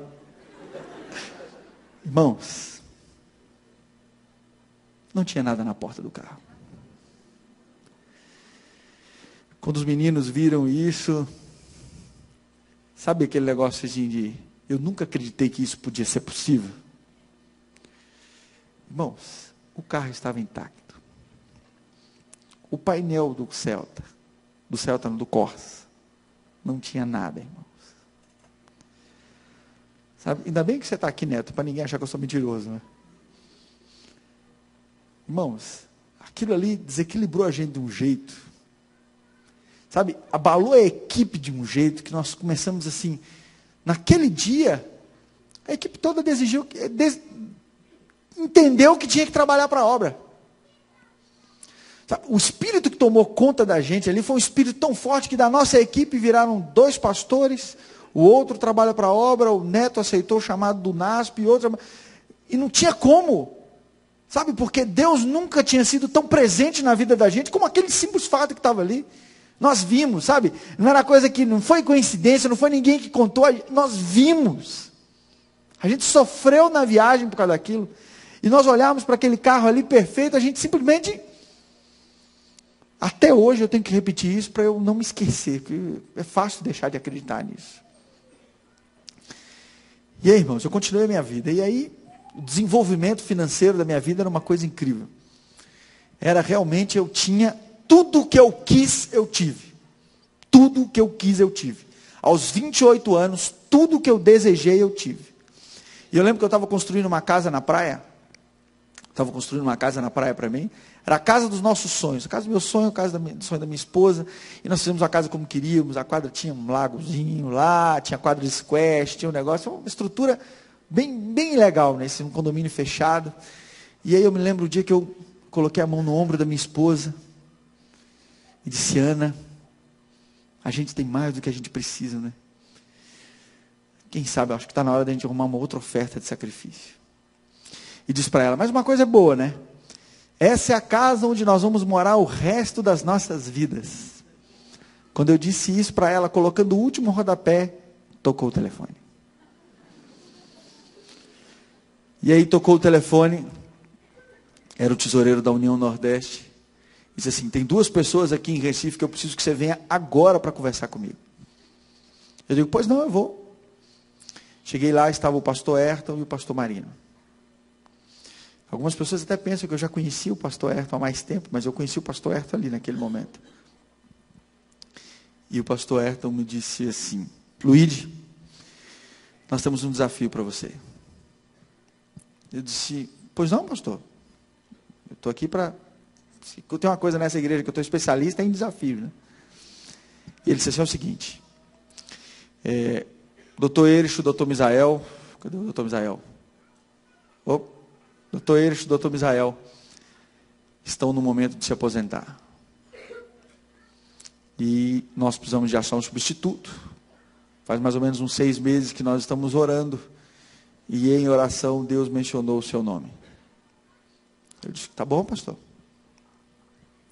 Ele disse, e aí, você topa?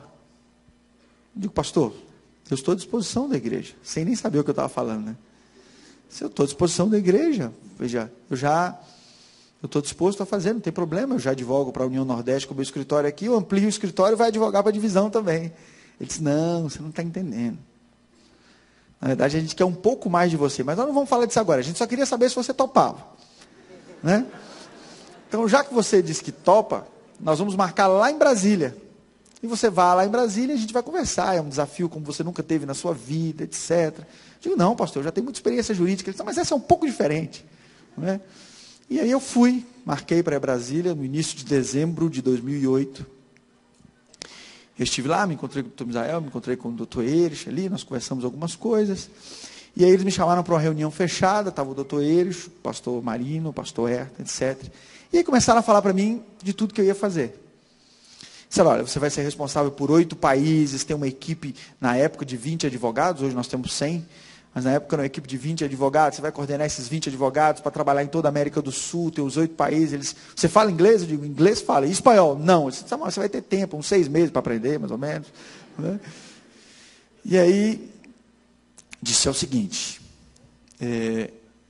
só tem um detalhe agora. Digo, qual o detalhe? É o seguinte, o obreiro, ele é dedicação exclusiva.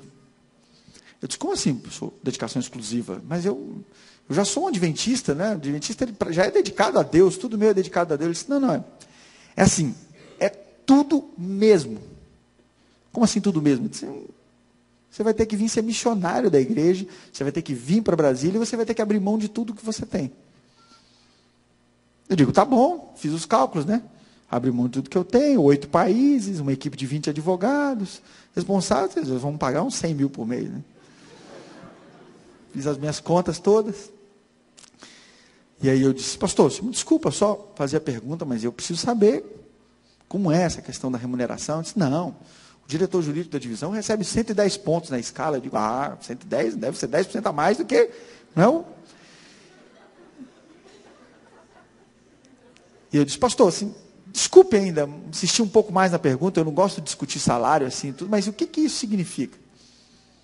Líquido por mês, assim, líquido, vai sobrar quanto mais ou menos por mês? Não, vai sobrar aí uns R$1.800, uns R$2.000, assim. Não, mas a igreja vai te dar moradia, vai dizer, pastor, R$1.800. Ô pastor, eu queria agradecer a oportunidade de vocês terem me trazido a Brasília. Eu quero dizer para o senhor assim que infelizmente eu não posso aceitar. Não posso, nem que eu não quero, eu não posso aceitar. Porque eu não tenho condições. Ele disse, nós sabíamos disso, né? Nós esperávamos que fosse um obreiro, nós não sabíamos que você... E nós vimos essa situação, mas quando você disse que topava, eu dizia, mas eu não sabia qual era o contexto, qual era a situação. Eu disse, eu queria agradecer, pastor, inclusive eu queria pagar até a passagem aérea que eu vim aqui. Eu disse, não, você não está entendendo. Nesse ponto, irmãos, se vocês pudessem conviver um pouco mais com o pastor Ayrton, você ia entender como é que aquele homem trabalha. Ele olhou para mim e disse assim, não, você não está entendendo, a igreja não aceita o seu não. Pastor, você não está entendendo, eu não... Não é questão de aceitar ou não, é que não tem. Ele disse o seguinte, a igreja vai aceitar o seu não, mas só no dia 31 de janeiro do ano que vem. Eu disse, como assim? A igreja vai pagar para você voltar aqui 31 de janeiro e dizer não. Mas daqui até lá você tem que pensar. Eu digo, tá bom. Então eu vou pensar, mas eu queria pagar as duas... Luíde, aqui é a divisão sul-americana. Mas se a gente não puder passar 2 passagens para um indivíduo vir aqui para dizer sim ou não para a proposta nossa, eu digo, tá bom, pastor, não desculpe, mas só estou... Porque eu não... Tá bom. Você vai, 31 de janeiro você volta. Isso, doutor Eixo, viu, Tom Israel? Já estava, eu sabia que eu não devia. E o pastor Marino perguntou assim, mas a gente não sabia dessa sua dívida, Dilma, eu não sabia que vocês iam me pagar isso. E ali saiu daquilo, quando eu estava saindo na porta assim, o pastor Ayrton olhou para mim e disse assim, doutor Luíde, eu digo, pois não, pastor. Ele disse, chegou a sua hora de viver do dízimo e devolver 90%. Irmãos, lembra lá atrás, quando eu me converti, que eu perguntei àquele homem, será que algum dia eu vou ter maturidade de devolver 90% e viver do dízimo? Ele disse, um dia, Deus vai enviar alguém para te dizer isso. E aí, quando ele me disse isso, eu disse, dei aquela parada, eu digo, mas foi coincidência. Entrei no avião, fui embora para casa, e repetindo para mim, não posso, não tem como. E não tinha mesmo, irmãos.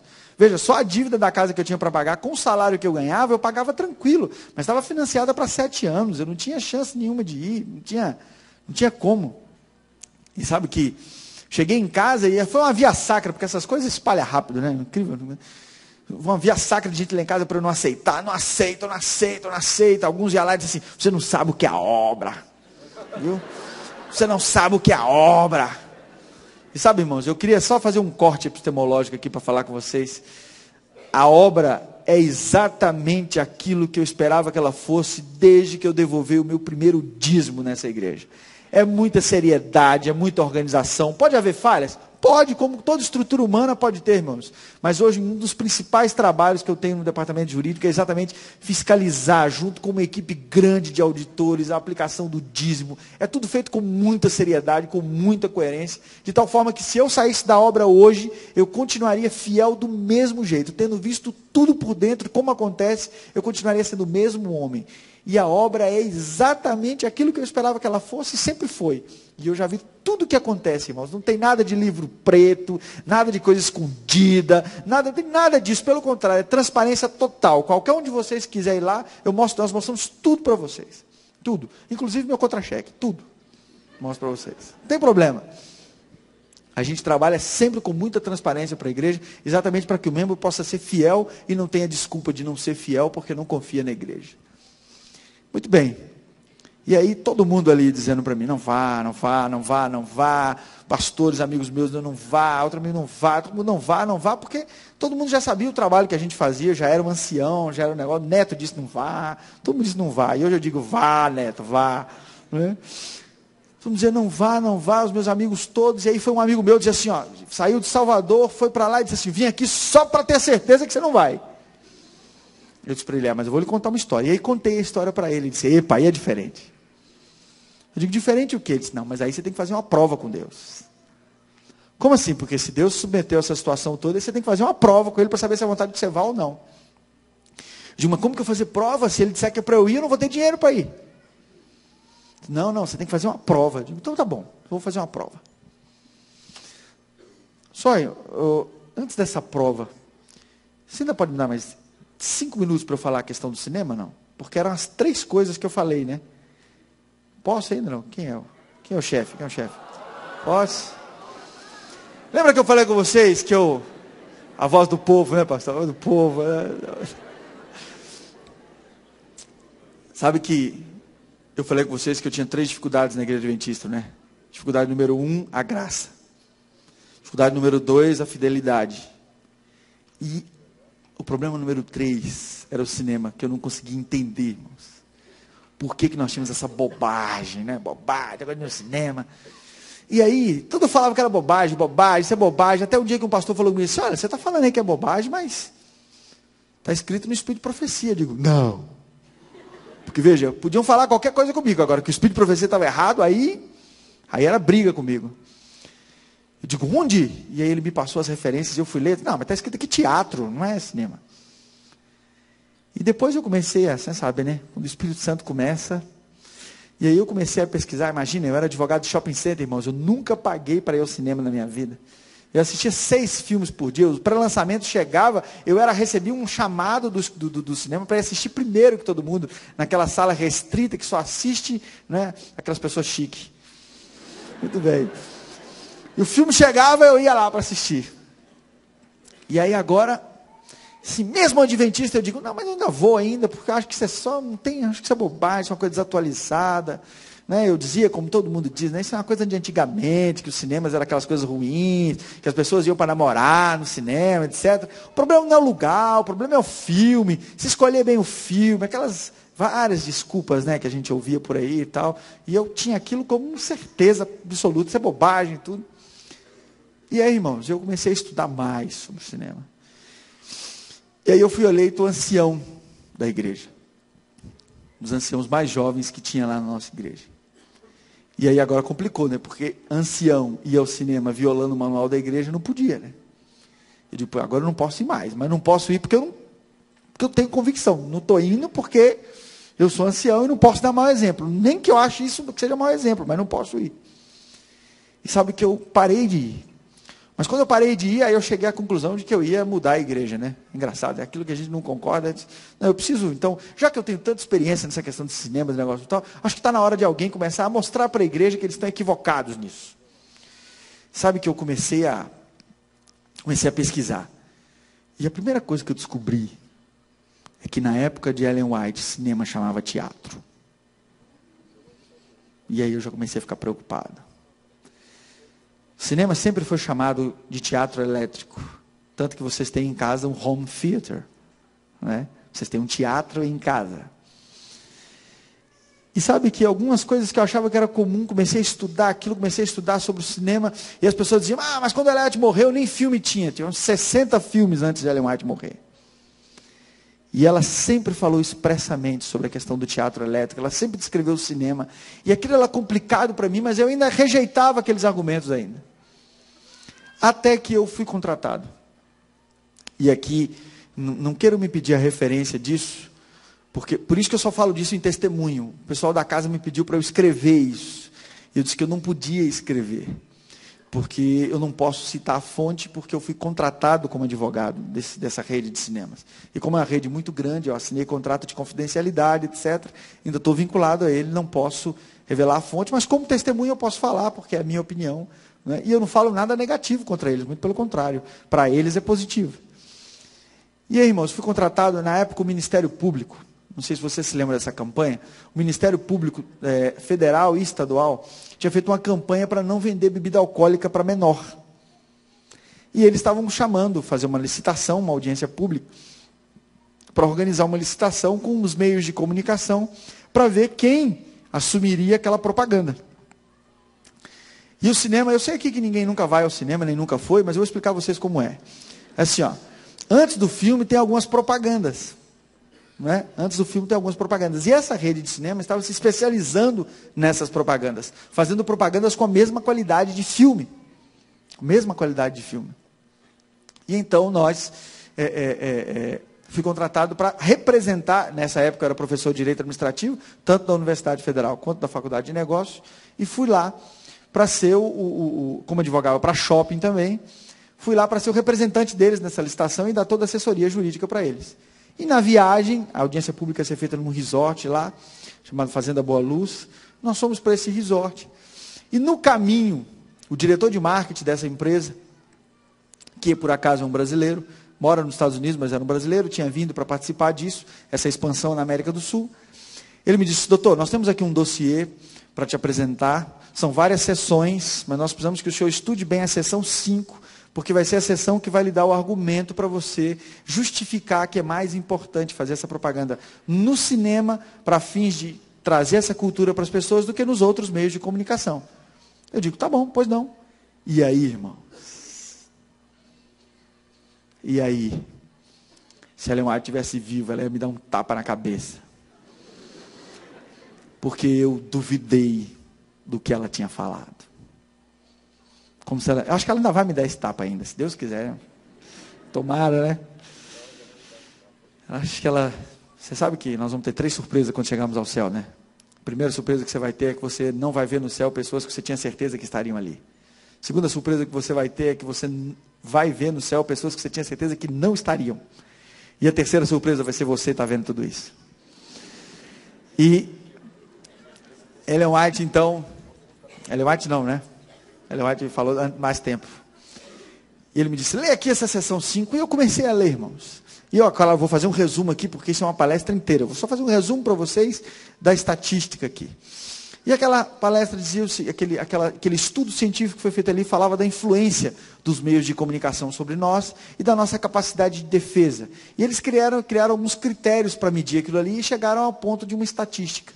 E, por exemplo, eles iam fazendo esses estudos com pesquisas nas pessoas, testando a memória das pessoas, e com várias sucessivas perguntas, com vários candidatos durante um período, e eles viam o efeito de cada meio de comunicação, computavam isso estatisticamente e davam então o seu diagnóstico. Muito bem. E o primeiro foi a mídia escrita. Na mídia escrita, eles chegaram à conclusão que nós tínhamos 80% de defesa cerebral. Ou seja, 80%. Como é que era medido isso? Eles não mediam pelo consciente. Eles mediam pela capacidade da informação de entrar no subconsciente. A informação que entra no subconsciente é aquela que você não consegue filtrar. Você pode ser um fera, você pode ser quem for. Você está ali, submeteu aquela informação, ela passa direto e vai ao subconsciente. Quando uma informação vai ao subconsciente, quanto mais intensa for a forma de você receber essa informação, mais forte é a impressão causada no seu subconsciente. Como você não tem controle sobre o seu subconsciente, a não ser com uma ajuda profissional de primeira linha, o subconsciente ele influencia o seu consciente em alguns momentos que você precisa, sem que você nem saiba. Por exemplo, vou dar um exemplo para vocês aqui, bem simples que eles usam ali. Vocês já viram quando lançam um carro novo? E todo mundo diz, carro feio. Não gostei desse carro. Esse carro é horrível. Por quê? Porque aquele carro ainda não tem informações no seu subconsciente. Mas depois eles começam a propaganda massiva, você começa a ver as pessoas, as revistas fazem comentários sobre ele, as revistas... Você sabe que nesse estudo tinha o mesmo carro comentado por a mesma revista, 10 meses de duração. A mesma revista que elogiava o carro no início, é a mesma revista que criticava o carro alguns anos depois. Ou seja, criando a teoria, que é muito forte da mídia hoje. Qual é a teoria? Você tem que viver a eterna ânsia de possuir, e quando você possui, eles criam em você o tédio de possuir. É a ânsia de ter, e logo depois eles trabalham o tédio de possuir. Ânsia de ter e tédio de possuir. E aí nós vamos sempre querendo trocar os telefones, trocar os carros, né? E assim nós vamos sempre criando isso. Você só é feliz se você tem o que está na mídia, na moda. Se não tem, é porque não é bom. E isso é muito interessante, esse trabalho deles. Mas voltando aqui, era a medição do subconsciente. Isso é o poder do subconsciente nas pessoas. Muito bem. E a mídia escrita, nós temos 80% de defesa do nosso subconsciente. Veja que nós temos que ter cuidado até com o que a gente lê, não é verdade? Que 20% disso influencia e vai direto para o nosso subconsciente. E o subconsciente ele te influencia em que momentos? No momento que você está para tomar uma decisão importante, e aí o seu subconsciente manda, diz, isso é bom para você. Você não sabe nem por que é bom para você, mas você sente assim, alguma coisa está me dizendo que isso é bom. Né? Esse alguma coisa aí é o registro, está no seu subconsciente que começa a emitir. O subconsciente ele vem à tona geralmente nos sonhos, né? Ele pode ter influência nisso aí. Muito bem. 80% da nossa capacidade de defesa quando nós estamos lendo alguma coisa. E aí passamos adiante, chegamos na música, não é? E na música, 50% do que a gente ouve vai direto para o nosso subconsciente e 50% fica na consciência. Isso eu não preciso nem dizer para vocês, né? Quantas vezes vocês já se pegaram repetindo uma musiquinha, né? Repetindo uma musiquinha que vocês não gostam, acham ruim, não querem nem ouvir. Eu me lembro que em Brasília tinha uma corretora de imóveis que estava fazendo uma propaganda assim. Apartamento, E todo dia de manhã, quando eu estava indo trabalhar na rádio, passava essa bendita dessa musiquinha. E um dia eu estou lá na mesa da divisão, reunido todos os departamentais, negócio. Enquanto eu escrevi, eu estou. Aí, o pastor Almir estava do meu lado e disse assim, ô doutor, que música é essa aí? Eu digo, pastor, desculpa, essa é a música da corretora lá, todo dia eu fico ouvindo. Então, esse é o subconsciente. O subconsciente, ele vem à tona, não é? Vem à tona essa informação e de repente aquilo está ali e está te influenciando. E aí passou para a televisão. Eu achei que a televisão ia ter muito mais poder de influência. Irmãos, eu estou resumindo para a gente já ir para o final do programa. O sol não pode se pôr. Segura aí um pouquinho, segura aí. Né? E na televisão, 40% de defesa. E eu digo, tá bom, né? Até que tá bom, porque 40% para 50% da música, eu achei que a televisão ia ter muito mais influência. Só que a televisão, na crítica eles faziam, a televisão tem muitas coisas ao seu redor, você tem muitos elementos acontecendo, você tem a rotina da sua casa, você tem tudo aquilo, e não tinha toda essa influência, segundo a estatística, o estudo que eles fizeram. E aí tinha uma página, a próxima página seria a página falando sobre o cinema. E aí eles começaram primeiro com um case. Eles tinham 2 cases apresentando ali. O primeiro case era o case da Fanta Uva. A Fanta Uva, vocês sabem que a Coca-Cola vende 400 vezes mais do que a Fanta Uva. Né? Não é a Fanta Uva que vende pouco, é a Coca-Cola que vende muito. Né? Isso para nós a gente nem sabe, nem não consome essas coisas. Então, e aí estava o case da Fanta Uva e eles começaram a fazer uma propaganda com a Fanta Uva antes dos filmes. Irmãos, a venda de Fanta Uva nos intervalos de um filme para o outro aumentou 780%. E no dia que eles repetiram a propaganda 2 vezes, ela vendeu mais do que a Coca-Cola.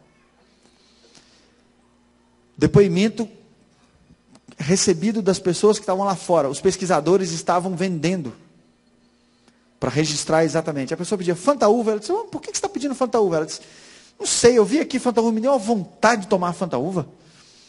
Eu nem gosto de Fantaúva. Estão sentindo o que é o subconsciente? Não. Me deu vontade de tomar Fantaúva e eu nem gosto de Fantaúva. E o outro case era um case do Mercedes CLK. Se vocês olharem no YouTube, vocês vão até ver essa propaganda.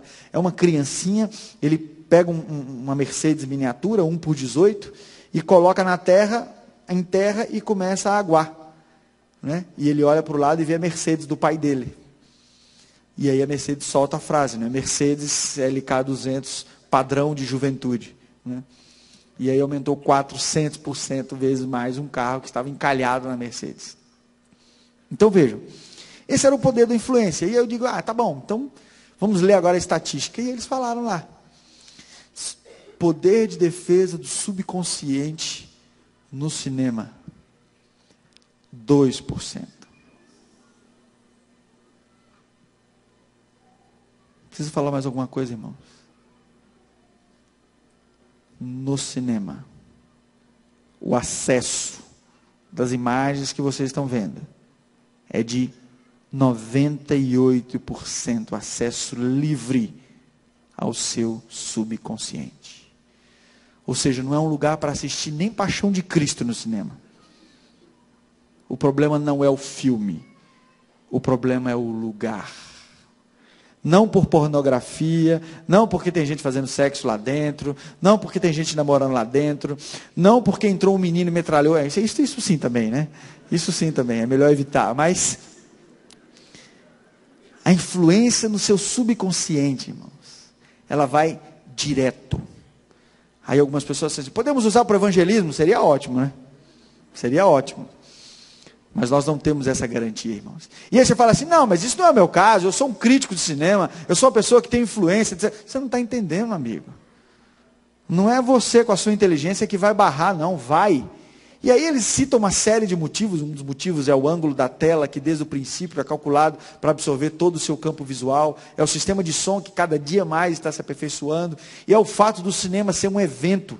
Ninguém, vamos ali assistir um cineminha ali. Não, o cinema é um evento, você toma banho, você se arruma, você bota perfume, você marca com um amigo, né? Ninguém vai ao cinema sozinho, salvo algumas pessoas que são muito gente boa, né? Mas assim, geralmente você marca com outras pessoas, etc, para ir, para participar, aquele negócio. Então, é um evento. E, assim, eu sei que ninguém foi, mas se algum dia alguém cair na tentação de ir, eu vou dizer para vocês assim, tem uma coisa que chama anestesia de realidade. O estudo chamava de anestesia de realidade, que era o choque que eles causavam em que a informação era consolidada no subconsciente. E essa anestesia de realidade acontecia exatamente quando o indivíduo saía da sala de cinema e saía no corredor do shopping. Que é o filme termina, ele sai daquele clima que é todo abafado, etc. E ele entra no corredor do shopping, é todo mundo andando, correndo, passando de um lado para o outro, aquele barulho, todo mundo conversando, e aquele choque mantém e grava a informação no seu subconsciente. E aí, terminando, ele dizia assim, doutor, o senhor está vendo aí, né? Chique, né? É muito potência. Cinema é uma potência, rapaz. Cinema é uma potência da mídia, uma potência para fazer propaganda. Eu digo, é mesmo. É mesmo. Você gosta de ir ao cinema? Eu digo, até ontem eu queria ir ainda, mas hoje eu acho que eu não vou mais não. E sabe que eu tenho muitos amigos que nem são adventistas, que quando ouvem esse meu testemunho não vão mais ao cinema?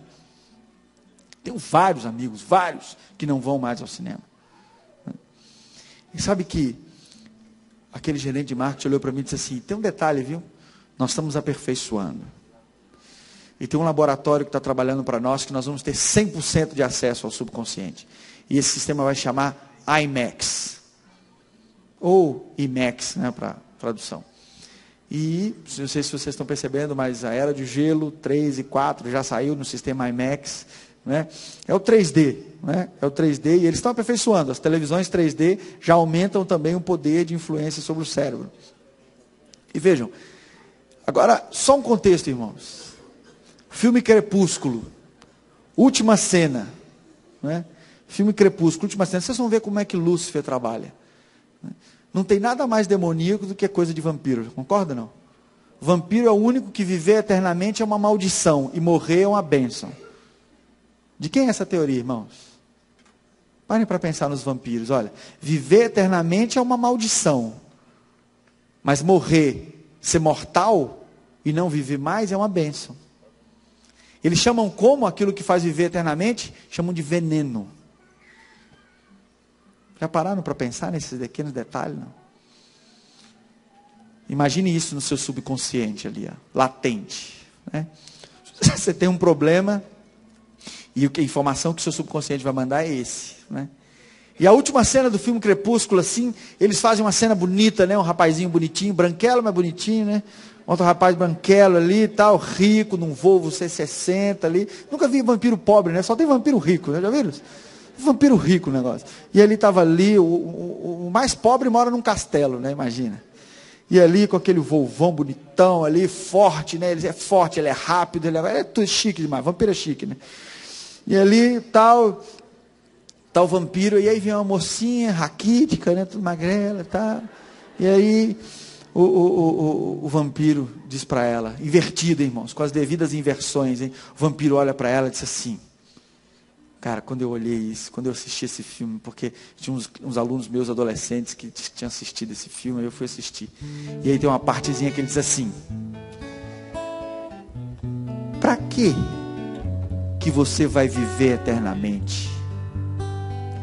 Se você pode viver 60, 70 anos de plenitude ao meu lado. Ai, irmão. Existe alguma coisa mais clara do que isso? E eu quero perguntar aqui, quem assistiu Crepúsculo e prestou atenção nisso, irmãos? Vocês estão entendendo o que é o subconsciente, irmãos? E aí dentro do seu subconsciente está lá aquela informação. É melhor viver uma plenitude de 60, 70 anos do que viver eternamente, irmãos. E aí na hora que você está lá, naquele momento, querendo viver, querendo curtir a vida ali, etc., aquela proposta, está com a sua namorada, está naquela quentura ali, né? A coisa acontecendo, etc., e aí, não, eu tenho que curtir a vida. Porque é melhor viver 60, 70 anos, naquele momento ali, no auge dos hormônios, etc. Eu vou viver isso aqui agora, e a eternidade depois. Isso é o seu subconsciente. Você nem percebe, irmão. Sabe por quê? Porque o subconsciente, ele é sutil. Muito bem. Voltamos para minha casa. Estava lá na minha casa. E eu tinha que fazer uma prova com Deus para saber se eu ia aceitar ou não ir para Brasília. E eu disse a Deus o seguinte: se o Senhor quer que eu vá para Brasília, eu preciso que o Senhor me ajude a pagar toda a minha dívida em 6 meses. Irmãos, pagar a minha dívida em 6 meses era impossível, porque ela estava financiada para 7 anos. Nem se eu trabalhasse de manhã, de tarde, de noite, pegando mais turmas da universidade, etc., eu não ia conseguir. E aí, eu fiz essa prova no dia 7 de janeiro.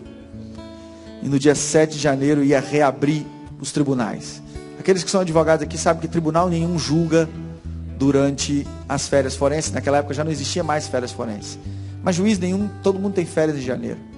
Irmãos, eu tinha que dar resposta ao pastor Ayrton no dia 31 de janeiro. Dia 7 de janeiro eu fiz essa prova.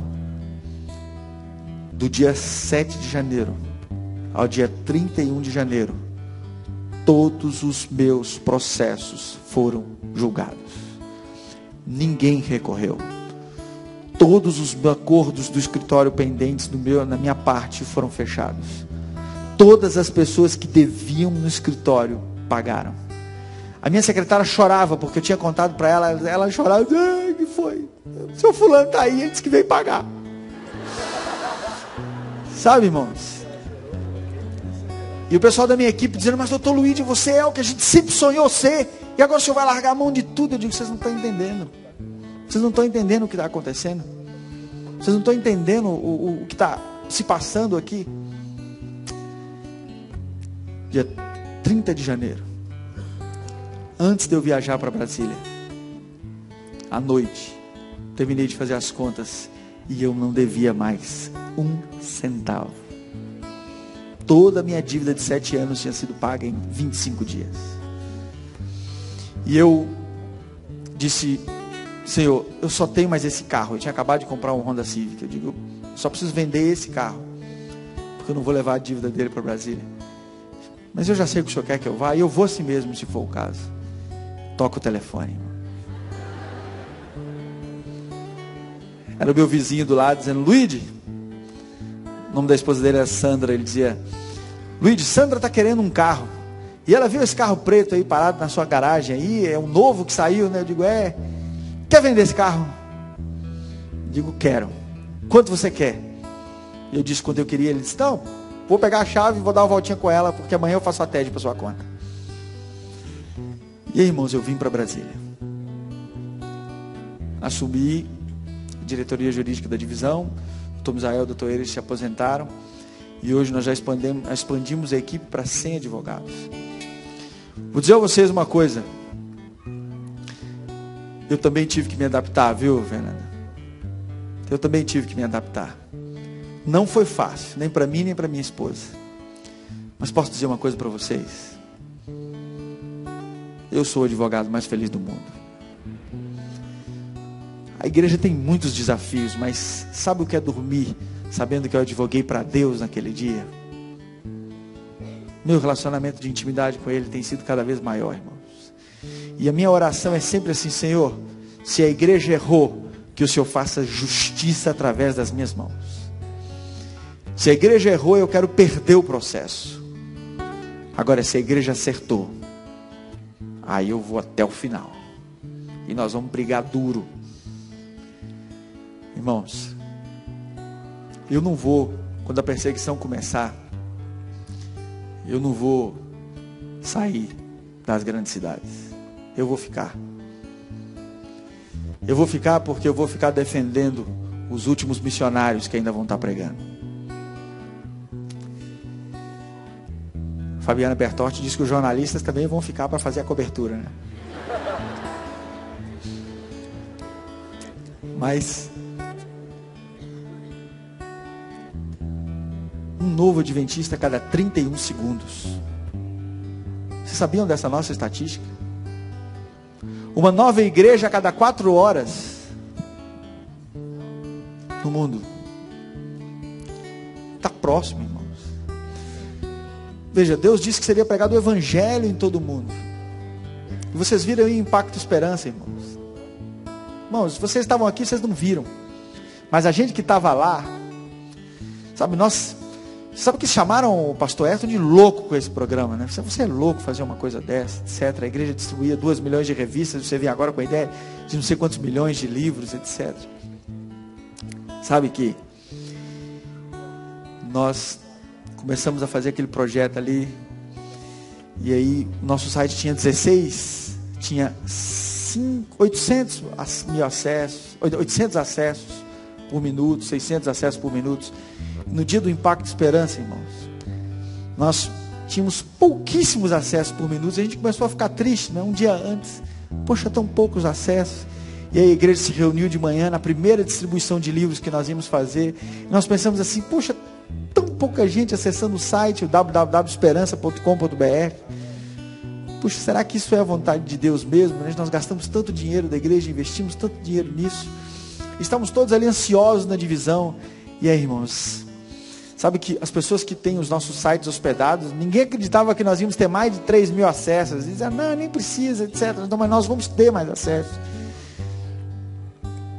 Quando a igreja começou a sair, irmãos, foram 1.000 acessos, 2.000 acessos, 3.000 acessos, 4.000 acessos, e a igreja toda na rua distribuindo livros e panfletos, revistas.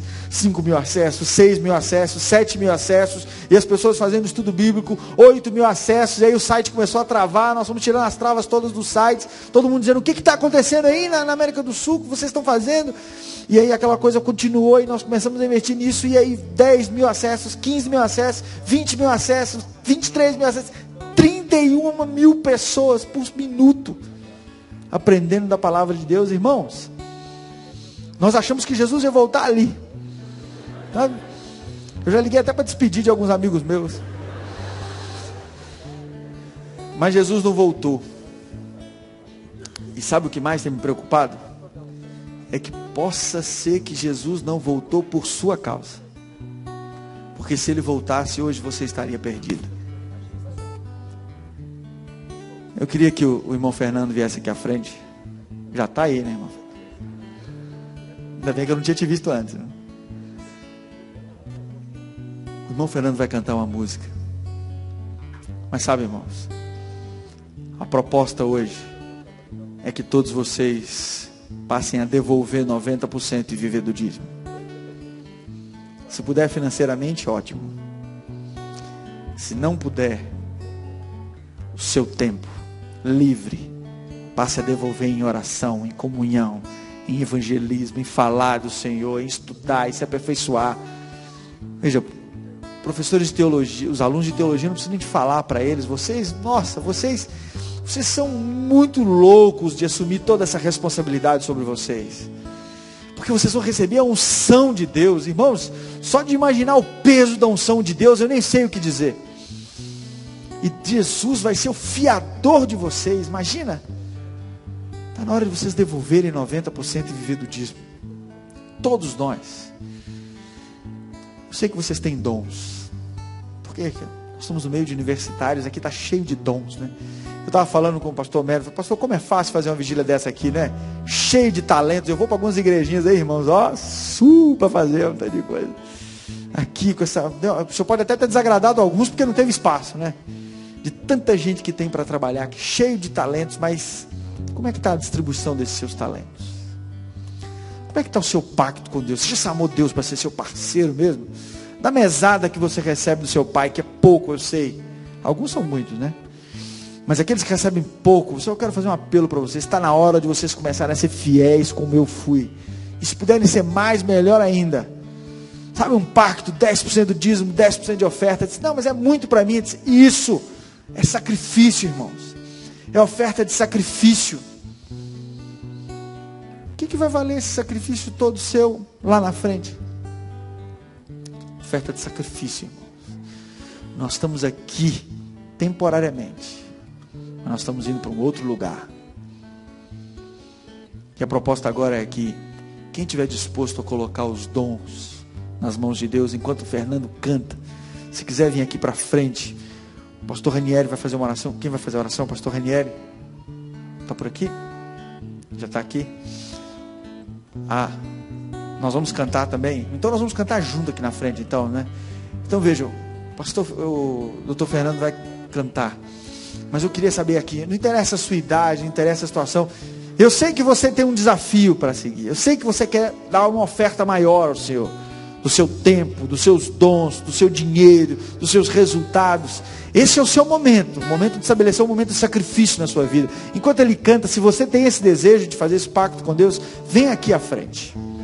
E se a igreja toda vier, melhor ainda, porque vai ficar todo mundo aqui. E nós vamos cantar juntos com ele, depois vamos cantar junto com o pastor e vamos orar, terminando esse momento especial aqui.